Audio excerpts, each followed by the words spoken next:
बहन को नींद की गोली देकर 45 साल के जीजा के साथ रंगरलियां मना रही थी 22 साल की साली। जीजा साली लव स्टोरी।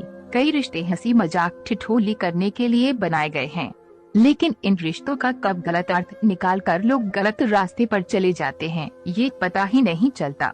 जब पता चलता है तो काफी देर हो चुकी होती है।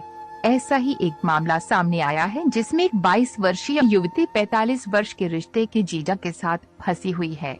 जीजा साली का रिश्ता हंसी ठिठोली तब तो ठीक है, लेकिन ये जब अंतरंग हो जाता है तो कई रिश्ते ताक पर आ जाते हैं। रिश्तों में दरार पड़ते देर नहीं लगती। इन दिनों एक साली अपने जीजा से पीछा छुड़ाने का उपाय ढूंढ रही है। 45 वर्ष का जीजा अपनी 22 वर्ष की साली को छोड़ना नहीं चाहता। कॉलेज में पढ़ने वाली 22 वर्षीय एक युवती का कहना है उसके बहन की शादी को 5 वर्ष बीत चुके हैं। शादी के बाद जीजा से मुलाकात हुई, दोनों एक दूसरे के करीब भाग गए, लेकिन आज हालत यह है कि जीजा उसका पीछा छोड़ने के लिए तैयार नहीं है। ऐसे में अब लगता है कि बसा बसाया घर बिखर जाएगा। बताया जाता है कि कॉलेज की परीक्षा के लिए अपने बहन के घर आई हुई थी। बहन के घर से कॉलेज में नजदीक था, इसीलिए वह वहीं रहकर परीक्षा दे रही थी। एक दिन पढ़ाई के समय ही रात में जीजा उसके कमरे में गए और कहने लगे कि इतनी रात तक पढ़ाई करती हो, अभी सोई नहीं।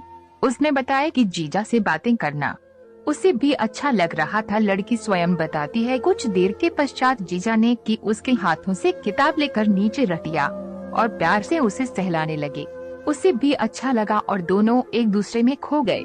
वह बताती है कि पहली बार उसी दिन उनके बीच संबंध बना, लेकिन इसके बाद वह लगातार चलता रहा। वह अपनी बहन के खाने में नींद की गोली मिलाकर दोनों मजे करने लगे। आप कहना है कि जीजा उसका साथ छोड़ने को तैयार नहीं है, तरह तरह से धमकी देकर मिलने को बुलाता है।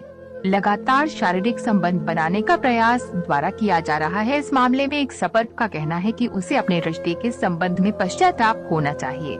जहां तक छुपाने की बात है तो उसे अपनी बहन के साथ बात करनी चाहिए। ऐसा करने पर अवश्य ही कोई न कोई हल निकल आएगा। इसके अलावा अन्य कोई रास्ता खतरनाक साबित हो सकता है।